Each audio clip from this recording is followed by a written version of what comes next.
نحمده ونستعينه ونستغفره ونستهديه ونعوذ بالله من شرور أنفسنا ومن سيئات أعمالنا.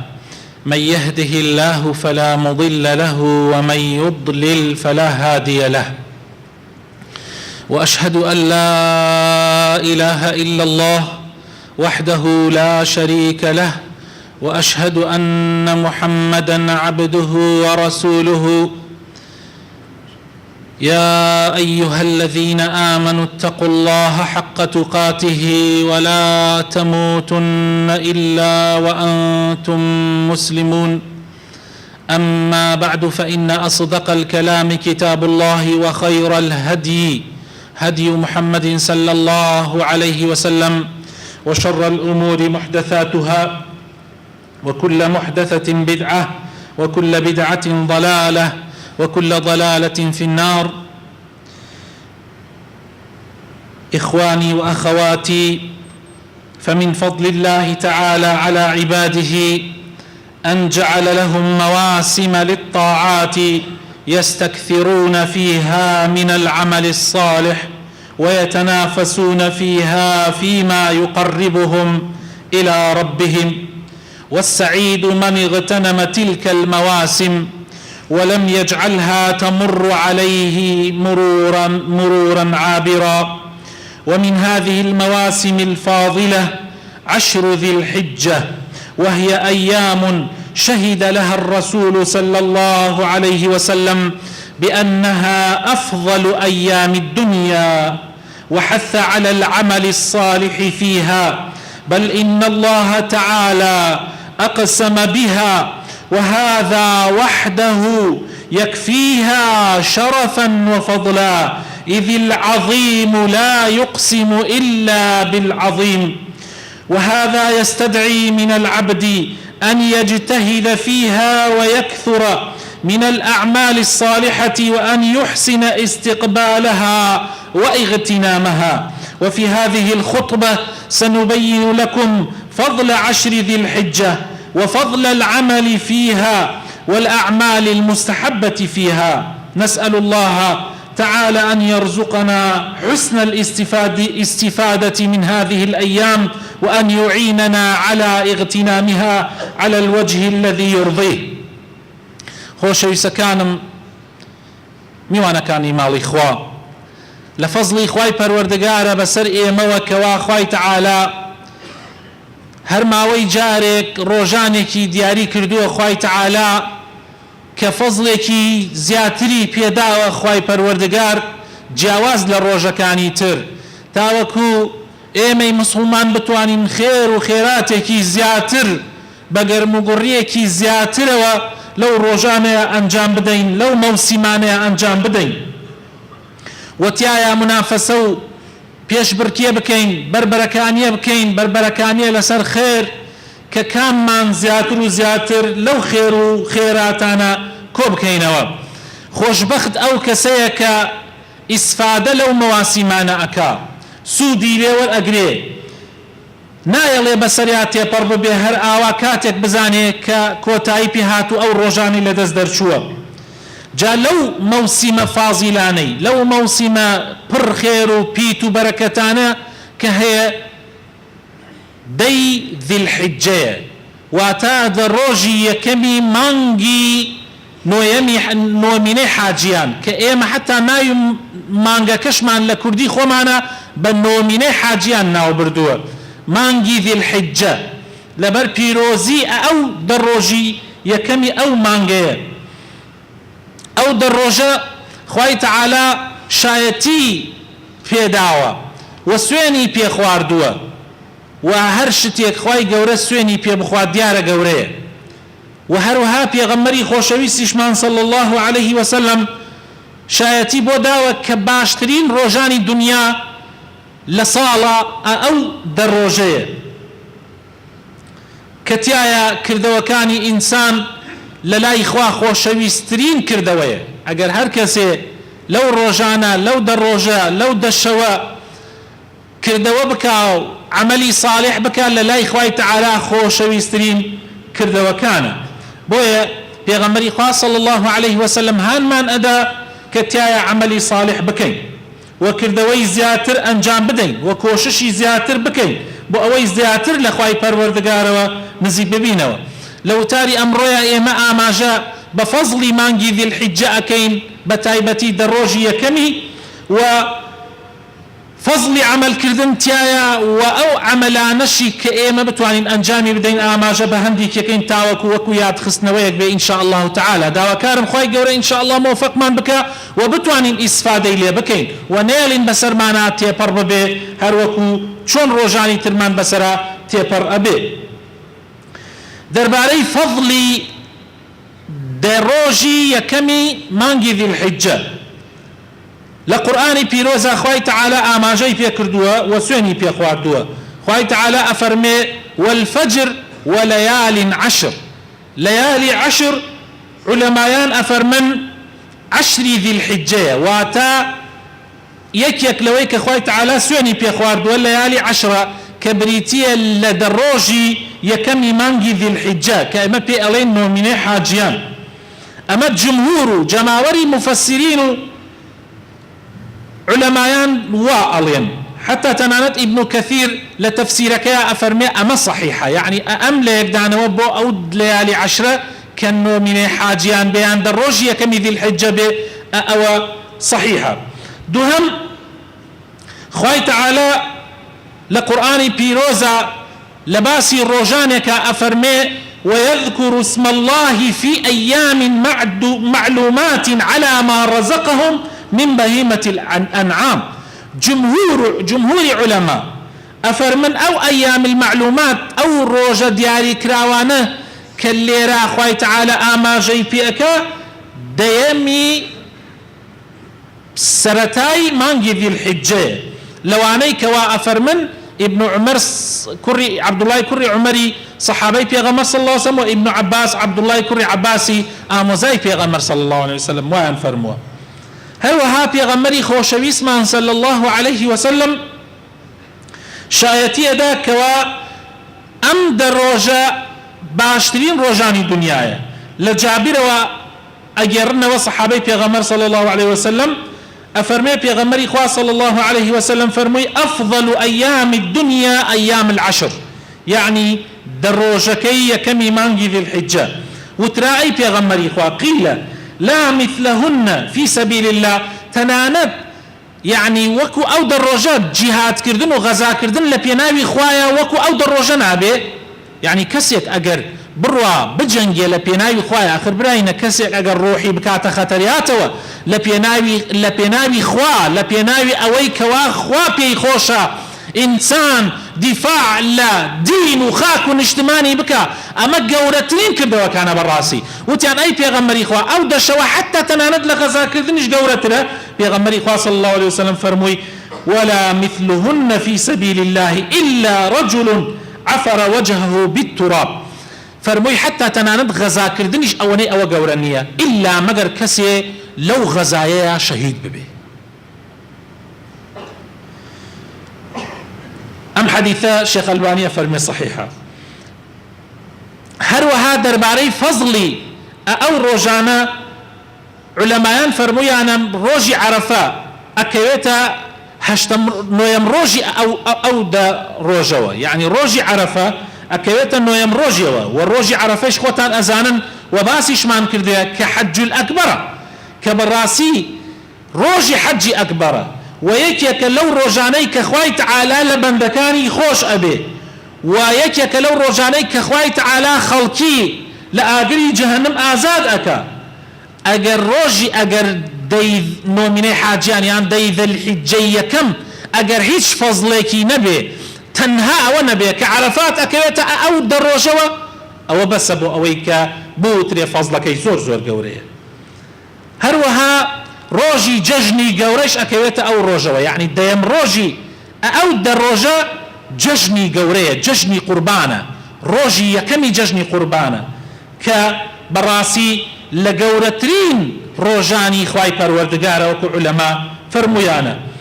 پیغمبر خواه صلى الله عليه وسلم أفرمي أعظم الأيام عند الله يوم النحر ثم يوم القر أفرمي باشترين ڕۆژانی خوای تەعالا ڕۆژی نەحرە، ئەو ڕۆژەیە کە خەڵکی قوربانی بۆ خوای پەروەردگار سەر ئەبڕن. هەروەها خۆشەویستەکانم لەو دەڕۆژەیە زۆربەی عیبادەتە گەورەکانی تیا کۆ ئەبێتەوە، یعنی کە لە ڕۆژەکانی ترا کۆ نابێتەوە. زۆربەی عیبادەتە گەورەکان لەو دەڕۆژەیە کۆ ئەبێتەوە. لەوانە بۆ نمونە حەجکردن، یعنی فەریزەتی حەج ئەکەوێتە ئەو ڕۆژانەوە، هەروەها ڕۆژوگرتن، هەروەها نوێشکردن و ذکرکردن و تەکبیرات. ئەوەندەی تەکبیرات لەو ڕۆژانە سنەتە، لە ڕۆژەکانی ترا سنت نییە. فەزلی کارکردن لەم دەڕۆژە لە لای خوای تەعالا. پێغەمبەری خۆشەویستمان صلی الله عليه وسلم لە حەدیثێکا کە ئیمامی بوخاری ئەیگەڕێتەوە بە سەنەدی خۆی تا ئەیگەێنێتە ئیبن عەباسی ئامۆزای پێغەمبەر صلی الله عليه وسلم ڕزای خوا لە خۆی و لە باوکیشی بێ، ئەفەرمێ پێغەمبەری خوا فەرمووی صلی الله عليه وسلم: ما من أيام العمل الصالح فيها أحب إلى الله من هذه الأيام. ڕۆژانێک نییە وەکو ئەو ڕۆژانە کردەوەی ساڵح تایە لای خوا خۆشەویستتر بێ. یعنی هیچ ڕۆژانێک نییە وەکو ئەو ڕۆژانە کە خوای تەعالا لە هەموو ڕۆژانێکی تر کردەوەی لە خۆشەویستترە. وتیان ئەی پێغەمبەری خوا، طبعا ئەمە ڕیوایەتێکی ترە و حەدیثەیە کە تۆزێ پێشێسە باسم کرد. وتیان قالوا يا رسول الله ولا الجهاد في سبيل الله؟ قال: ولا الجهاد في سبيل الله إلا رجل خرج بنفسه وماله ثم لم يرجع من ذلك بشيء. مگر کەسێک بەخۆی و بە ماڵەوە دەرچوو بێت بۆ غەزاکردن نەگەڕێتەوە ئیتر، شەهید ببێ و ماڵەکەیشی تا بچێ، ئەوە نەبێ. ئەگینا هیچ کردەوەیەک ئەوەنەی ئەوە خۆشەویست نییە لە لای خوای تەعالا وەکو کردەوەیەک لەو دەڕۆژە ئەنجام بدرێت. بۆیە پێغەمبەری خۆشەویستمان صلی الله عليه وسلم ئەفەرمێ ئینسان لەو ڕۆژانە کردەوەی زیاتر بکە، عملی زیاتر بکە و ذکری زیاتر بکە و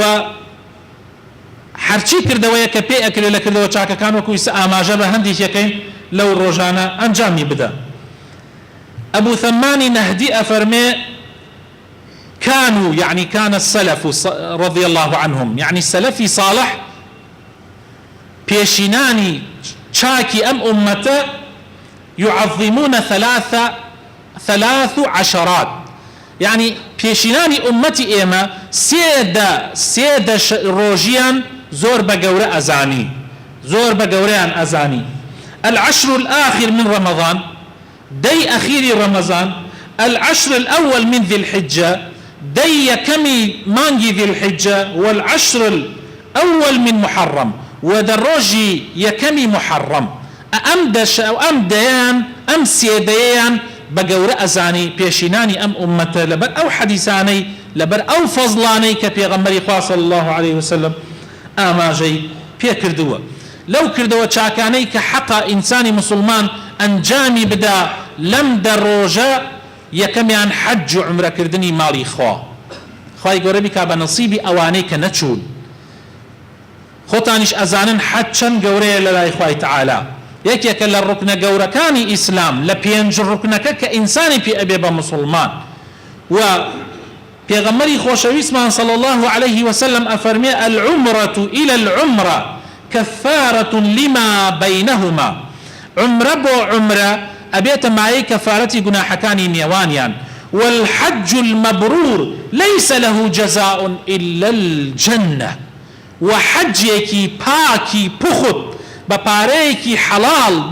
بەو شێوازەی کە پێغەمبەر کردوێتی تۆش ئەنجامی بدەی، شتی تێکەڵ نەکەی لەم لاو لەولاوە. پێغەمبەر ئەفەرمێ صلی الله عليه وسلم: هیچ پاداشتێکی نییە ئیلا بەهەشت نەبێ. هەروەها خۆشەویستەکانم ڕۆژوگرتن لەم مانگەیە لیان لەم دەڕۆژەیە زۆر سنەتە، بە تایبەتی نۆڕۆژی ئەوەڵی، چونکە ڕۆژی جەژن ئەکەوێتە دەیەمێوە کە تایە ڕۆژوو دروست نییە بگری نۆکە. بۆیە کوردی خۆمان ئەڵێن ڕۆژووی نۆمینەی حاجیان. ئەلەیرە بۆتان دەرەکەوێ کە پێشینانی خۆمان پیاوچاکانی خۆمان چنیە وردەکار بوون خۆشەویستەکانم نۆمینەی حاجیان نەیان فەرمووە دەمینە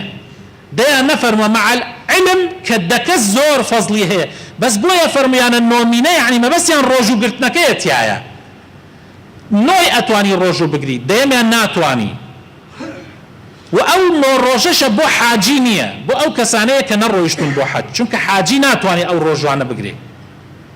لەبەر ئەوە خۆشەویستەکانم زۆر پیرۆزە زۆر مبارەکە و حەدیثی لەسەر هاتووە و حتى ئیمامی نەوەوی ڕەحمەتی خوای لێبێ ئەفەرمێ دەربارەی ڕۆژوگرتنی ئەو نۆ ڕۆژە ئەفەرمێ صیامها مستحب استحبابا شديدا فرموویەتی ڕۆژوگرتنی ئەو نۆ ڕۆژە زۆر زۆر سنەتە زۆر زۆر سنەتە و بە تایبەت لە دەربارەی ڕۆژی نۆیەم کە ڕۆژی عەرەفەیە پێغەمبەر ئەفەرمێ صلی الله عليه وسلم ڕۆژوگرتنی ڕۆژی عەرەفە صيام يوم عرفة أحتسب على الله أن يكفر السنة التي قبله والتي بعده داواکارم ئومێدم هەیە لە لای خوا کەوا ئەو ڕۆژە هەر کەسێ ڕۆژوو بگرێ ببێتە کەفارەتی ساڵێ گوناحی پێشوو و ساڵێ گوناحی پاشوو یعنی ڕۆژی نۆیەم ئەکەوێتە ڕۆژی پێنجشەممەوە پێنجشەممەی داهاتوو ئەو ڕۆژە کەفارەتی 2 ساڵە ئەگەر ئینسان بەڕێک و پێکی بە جوانی ڕۆژووی تیا بگرێ و ڕۆژەکانی تریش ئێستا ئێمە هاین لە ڕۆژی سێیەمی ذیلحیجەیە يعني ئەمڕۆ ڕۆژی سێیەمێتی ئینشاء الله هەوڵ بدەن هەر نۆ ڕۆژەکەتان لەدەست دەرنەچێ ئەگەر نەتانتوانی هیچ نەبێ دووشەممەکانی و پێنجشەممەکانی گشتی بگرن و ڕۆژی نۆیەمیشی ئەکەوێتە پێنجشەممەی داهاتووە کە دێت نوێژکردن یعنی فرسەتە ئینسانی مسلمان نوێژ لە دەستی خۆی نەدا بە تایبەت لە جەماعەتە یعنی حەقا لەم دەڕۆژە هەوڵ بدەی هەموو نوێژەکانت لە مزگەوت بکەیت هەموو نوێژەکانت لە مزگەوت بکەی و نوێژە سنەتەکانیش هیچ نەبێ لەم دەڕۆژە نێری نوێژی سنەتت بچێ پێغەمبەری خۆشەویستمان صلی الله عليه وسلم ئەفەرمێ وما يزال عبدي يتقرب إلي بالنوافل حتى أحبه ئەفەرمێ بەردەوام عەبدەکەم لێمە نزیک ئەبێتەوە بەو نوێژە سنەتانەی کە ئەنجامێدا حتا وای پێتیە خۆشم ئەوێ و هەر کەسێکیش خوا خۆشی بوێ بتأكيد نایە ئاگری جەهەنم بیسووتێنێ بۆیە فرسەتە ئینسان نوێژە سنەتەکان لە دەستی خۆی نەدا و الله ئەکبەر کردن حەمد و سەنای خوا لا إله إلا الله کردن هەموو جۆرە زکرەکانی تر وەکو سەڵاوات وەکو سبحان الله وەکو لا حول ولا قوة إلا بالله زۆر فرسەتە زوانتان پاراو بێ لەم دەڕۆژە وەکو خوای تعالی فەرمووی أيام معلومات يعني واذكروا الله في أيام معلومات واذكروا الله زور جختي لسر كراوة ذكر كردن لأم دروجة بويا پیغمبري خوشويسمان صلى الله عليه وسلم أفرمي فأكثروا فيهن من التهليل والتكبير والتحميد أفرمي أمان لدسي خوتاني مدن ذكر كردن تكبيرات تحميدات تسبيحات تهليلات أمانة تكبيرات يعني الله أكبر كردن تسبيحات يعني سبحان الله كردن تهليلات يعني لا إله إلا الله كردن تحميدات واتا حمد سناي خواي قورا كردن حتى إمام بخاري لابن عمر ولا أبو هريرة شوائي جريته وهدو صحابي پیغمبر صلى الله عليه وسلم رضاي خواهان لبه أفرمي يخرجان إلى السوق في الأيام العشر يكبران ويكبر الناس بتكبيرهما أفرمي صحابة كان پیغمبر صلى الله عليه وسلم بتايبت ابن عمر وأبو هريرة در أتشون ببازار ركان تكبيرات يان أكر الله أكبر يان أكر لو روجانا لو در روجا الله أكبر يان أكر وخلقيش لقل يانا الله أكبر يكر الله أكبر الله أكبر الله أكبر لا إله إلا الله الله أكبر الله أكبر ولله الحمد وهروها وكان عمر يكبر في قبته وعمر كري خطاب قبيك يلضاب لسر كيك لسر تبولكيك لتبولككاني مناو فيسمعه أهل المسجد فيكبرون وكان عمر يكبر في قبته بمنى فيسمعه أهل المسجد فيكبرون عمەری کوڕی خەتاب لە قوبەکەی خۆیەوە ئەڵڵاهو ئەکبەریە کرد هەر جار نەجارێ ئاوا دەرگاهینەکەی لە ئەدا چادرەکە و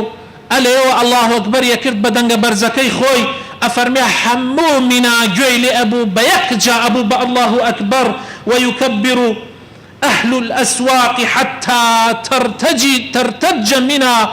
تكبيرا حتى واي بأهات همو منا ألرزيوا لتكبيرات مسلمان لو روجانا فرصة برابر رزكانم فرصة بيخينو بيري يكتري فرصة ذكر يادي خواب خينو بيري يكتري بويا بدني برز بيكن ذكر كانتان بدني برز بكن لم روجانا بتايبت الله أكبر كانتان الحمد لله كانتان سبحان الله كانتان لا إله إلا الله كانتان بدنجي برز هيش نبيكات يتولد كان كياي هر جار نجاري الله أكبر يبكى الحمد لله يبكى بدنجي برز أبا هيش نبي أوي كديت لا بكيوتو بيري هروها لهر شونيكا كتو تياي بيخرو بيري خلقي وصدقة كردن خوش يسكانم صدقه كردن وخير كردن لم مانگا جیاوازە لەگەڵ مانگەکانی ترا جیاوازە خێر کردن ئێستا زۆر فرسەتە براینە ئەو دوو فلسەمان کە هەیە ئەتوانی بەهەشتی پێ بکڕی لە هەندێک کاتە ئەتوانی ڕێک بەهەشتی پێ بکڕی فرسەتە پێغەمبەری خۆشەوی صلی الله عليه وسلم مژدەی داوە ئەفەرمێ ئەمە مژدەی پێغەمبەرە والله وعدی پێغەمبەری خوا ئەفەرمێ ما نقصت صدقة من مال والله قد باركت بصدقة كم ناكا والله ببخش لي ببين بزانم نايبيني تو بأشكرا بركت لنا وباركة أبيني بأشكرا شنقات زيادك تو ببخشا بزانم صاوي كتر أم وقت بزانم بارد دقات نبوتو سيقات نبوتو من نالم دقات أجينا وعدي دقات يجدراوا لي ببخشا حج درێغی مەکە بە هەموو نەوعەکانی بەخشین بە فەقیران بە هەژاران بە لێقەوماوەکان بە ماڵەکانی خوا بە هەر شوێنێ شوێنی بەخشینە یەک شوێنێکی دیاریکراو نییەش بەخشین ئەنواع و ئەشکاڵی هەیە ببەخشە و خەمی مەخۆ خوای گەورە خۆی ڕەحمەت پێکا داواکارم خوایە بۆ خاتر ناوەجوانەکانی خۆت بۆ خاتر ئیسمی عەظەمی خۆت یا ڕەبی ڕەحمان پێ بکەی هیدایەتمان بدەی نوری ئیمان بخەیتە دڵەکانمانەوە موفقمان بکەی یا ڕەبی ئەم دەڕۆژەی ئەم مانگە پیرۆزە یا ڕێی بکەیتە غفران و مایەی لێبوردن بۆمان یا رب العالمین یا ربی خوای ئیسلاحی حاڵمان بکەی یا ربی لەم دەڕۆژە پیرۆزە داوات لێ ئەکەین بۆ خاتر ناوەجوانەکانی خۆت کوردستان لە هەموو بەڵاو موسیبەتێک بەدوور بگری یا ربی کار بەدەستانی ساڵح بکەی یا ربی ئەوەی خێری دین و دنیای تایە بۆمان خوایە بیخەیتە دڵیانەوە بۆ ئەو ملەتە بیکەن و ئەنجامی بدەن یا ربی ئەوەی شەڕە لێمانی بەدوور بگری یا ربی خوایە تەماحی دوژمنانمان لێ بەدوور بگری یا ربی داوات لێ ئەکەین خوایە بۆ خاتر ناوەجوانەکانی خۆت بۆ خاتر ئیسمی عەظەمی خۆت ئەوانەی تەماحن بەم ملەتە کردووە تەماحن بە خێر و خێراتی ئەم وڵاتە کردووە خوایە مەشغوڵیان کەی بە دەردی خۆیان و ئێمەیان لەبیر ببەیتەوە یا ڕەبی جارێکی تر ناڕەحەتی و ناخۆشی نەبینینەوە لەم وڵاتە یا ربی خوایە شیفای نەخۆشەکانمان بدەی بە تایبەتی ئەو نەخۆشە بەڕێزانە کە داوای دوعای خێریان لێ کردوین یا ربی خەڵکێک داوای دوعای خێری لێ کردوین لە هەموو نەوعەکان هەیە داوای دوعای خێری لێ کردوین حەزەکە کێشەی هەیە حەزەکە چارەسەر بێ خوایە بۆی چارەسەرکەی هەیە حەزەکە ژیانی هەوسەرایەتی پێکۆ بنا خوایە بۆی ئان ئاسان بکەی یا ربی هەیە قەرزارە خوایە بۆیان دەفع بکەی یا ربی هەیە گیراوی هەیە بۆی دەرباز بکەی یا ربی خوایە هەیە مناڵی نییە مناڵی ساڵحی پێکەرم بکەی یا ربی خوایە ئیسلاحمان بکەی خوایە ماڵ و مناڵمان ئیسلاح بکەی ڕەحم بە دایک و باوک و برا و خوشکانمان بکەی ڕەحم بە مردووی هەموو مسلمانان بکەی ئامین ئامین